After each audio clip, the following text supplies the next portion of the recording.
Hi everyone, welcome back to Ilum Sabers. You may have noticed in the past week or so I haven't been posting quite as much, a little less videos than normal, and that is because I've been busy working on a couple projects. The first one I teased out in one of the shorts that I put out, or a couple of shorts actually. I installed a Darth Maul battle damaged lightsaber, so I'm going to go over that in this video. The second one, which I'll probably go over in a future video, is I actually decided to reinstall my Luke A New Hope conversion that I did a recent video on. That was one of my very first, if not my very first install. So I've learned a lot since then, and so going over it in the video really made me want to revisit it and apply what I've learned since then to help make it a little bit better of a little cleaner of an install. So for now though, I'm going to go over this one. So just for starters, it's half of Darth Maul's lightsaber. And I actually have a custom connector that I can use to connect to the other half. The other half is not installed with NeoPixel or Proffie like this one is. So go ahead and look in there. I've got CC Sabers in there. And then on this end, you'll see the crystal here, and then there's some writing. This was a Hasbro conversion, so it's got the Hasbro information on there. But go ahead and unscrew the pommel here. Comes out, and then got two of these thumb screws. Undo that one a little bit, and then this one quite a bit more. And the chassis just slides right out.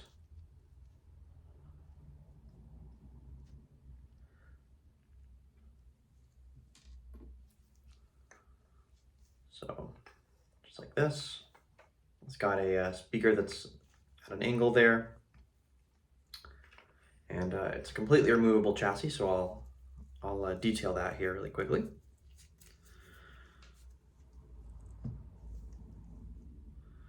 So this chassis, like I said, it's completely removable. So you can see this also has the CC Sabers connector on this end as well. And then, like I said, I got the speaker, got the Proffie board here. Pretty clean profile. I've got two accent LEDs on the sides for the bezels. You'll see that lit up here in a moment. And then one on the bottom for the crystal, so that acts as an accent as well. I've also got a kill switch, and one other interesting thing to note about this one. Oh, and it has a removable battery. The momentary switch here, the red button that you would, on the Force FX, the top red button, you turn it. So for this design, and this chassis was done by my good friend Carlos. I think he sells them in, I think he has like a store that he sells his prints in now. I got this from him before that, but on the Hasbro, the red button, you turn it. And so on this, to make it be a removable chassis, because there's not really enough room in the button for a plunger, the solution was magnetic switch. So there's a magnet that's on the momentary switch and a magnet that's on the red button. They connect like that, and it's on there, right? Like I've done some swinging and you know, just like normal use with it, like you would with a NeoPixel Saber, and it doesn't come off, right? So, and I've really like, you know, shaken it and tried to see if it would come off, and it doesn't. So that was one of the things that I was concerned about kind of at the beginning when we were talking about magnetic switch solutions. I was like, well, if I'm spinning it or I do a clash effect or anything, like, will it come off? And he said that he hadn't had any issue with it. And so I went for it, and I also haven't had any issue.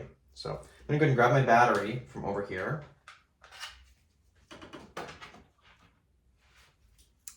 All right, so just takes protected battery. There we go. And I'll flip the switch here and it'll turn on. Yes, my master. So all those lights are lit up. I'm gonna go ahead and put it inside the hilt and just do a quick demo of how it works. When you put it in, you just make sure that your accents are lined up with where those bezels are. And then you also want to make sure that your switch is lined up with the hole right there. And if you've got all of that, then there's a hole under this thumb screw here. There's a hole that will be lined up under that, and so that thumb screw actually goes into the hole on the chassis, and it holds it in place. And then this red one here screws in just a little bit, and it just provides a little bit of retention pressure, right? So there's not a hole on that one. That's a shorter screw. So I've got it fastened in there. Go ahead and screw the pommel on. And then I'll show you the red button here on the top. Just goes in like that. So there it is. And then you can see they blink together when it's off. And then the crystal down here. And then I'll go ahead and press for activation. You'll see the accent crystal here. This lights up white, and then these accents actually change what they're doing.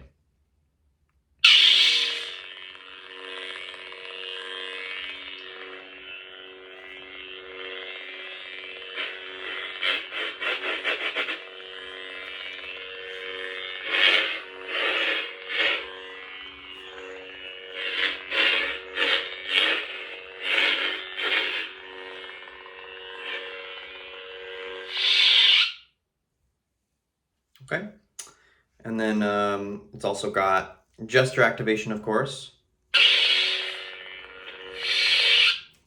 And you can, of course, use the button as well.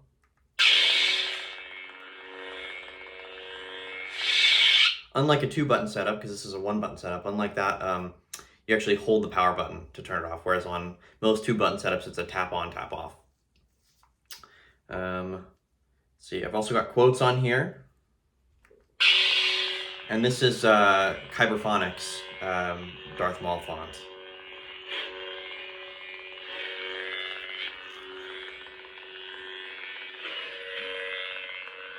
If the trace was correct, I will find them quickly, Master. At last we will reveal ourselves to the Jedi. At last we will have revenge. Yes, my Master. Tatooine is sparsely populated. If the trace was correct, I will find them quickly, Master. So, those are the quotes. Those are all the quotes those are all the lines that Maul says in The Phantom Menace. And then I've got Meet Obi-Wan Kenobi. The Phantom Menace, Obi-Wan, and then, of course, Greed can be a powerful ally. Qui-Gon as well. So those are the 3 fonts that I have on here right now. Just Phantom Menace fonts, felt appropriate. And then the retention screw I actually drilled between those grooves there. It's like a hidden retention screw. So I'm going to go ahead and put a blade in it and then get back here and show some of the effects. All right, so I'm back and I've got the blade in here. So just a quick...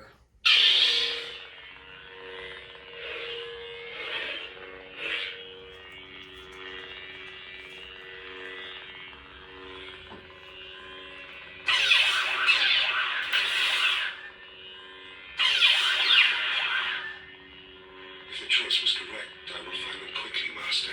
Also got force effects on here.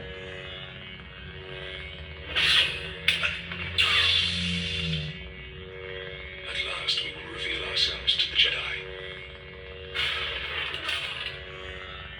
So I've got the force effects from the Naboo battle.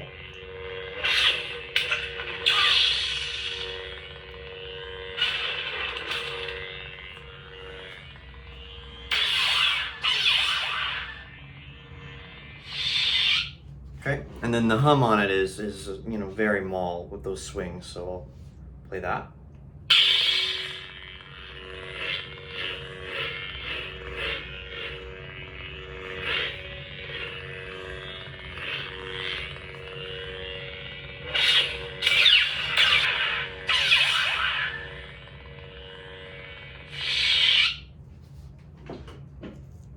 So I'm gonna go ahead and pull the blade out. There's one more aspect that I wanted to cover. So again, the retention is hidden right in the top of the emitter here, which is quite nice, I think. a lot of these conversions are tricky for, where, finding room for where the retention screw can go without really changing the look of the hilt too much, especially because, these hilts weren't originally designed with that in mind. So it can be tough. I've seen a lot of people put them in the black windows here and put black screws, which I think works fine. But I really liked the, you can see it when the light's right on it, but it's pretty hidden, right? All right, so with the chassis out, I'm gonna go ahead and unscrew the emitter. So this is how you can use a removable chassis with this hilt, right? So you don't want to do this when the chassis is in, because you might damage the pins on it. But here's the connector here, and then you've got CC Sabers in there, right? So again, fully empty, and then this part has the connector and then a PCB right there. So this actually, of course, on the Force FX is glued tightly in place, right? So you have to use a heat gun to loosen up the glue in this, and then you can unscrew it. I did that, and then I put some lubricant on it to make sure that it wouldn't squeak or get sticky, when I was doing that, taking it out. So again, the chassis has the pins here, and then it goes, see if I can get in the camera, yeah, into there, right? And because everything is circular, you can't put it in wrong in a way that would short out any of the lights. The only thing you really have to worry about is the orientation for your switch. And of course your chassis retention, and that's kind of what the chassis retention is for, just keeping everything straight. So I think that's really everything I had to cover in this video. I'll go ahead and put it back together, give you one final look before bringing this video to a close.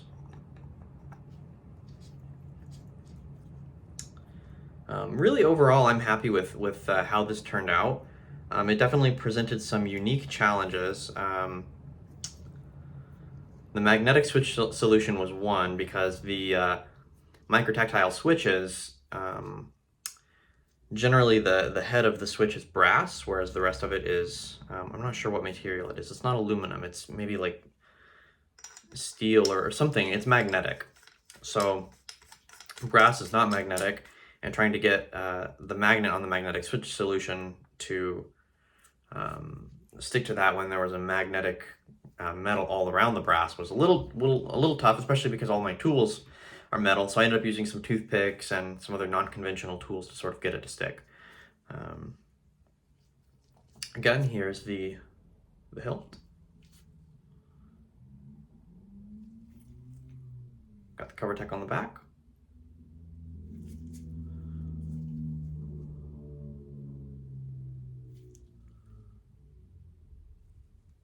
And then the blade plug that you would want to use for this, which I haven't actually gotten mine in yet. This is one that I have for another hilt that I use. Is this one, right? This is going to be the closest thing you're going to get to the Phantom Menace. I'll go ahead and pop it in, just to kind of give you a look of it. All the Phantom Menace sabers were pretty, all of the ends of the sabers were pretty smooth, so you'd want a pretty nondescript blade plug to go with this. So that's what it looks like. Not too bad. And that's also honestly what you'd want for Qui-Gon and Obi-Wan from that film. So here it is. Thanks everybody for watching, and I'll catch you in the next video. Have a great one.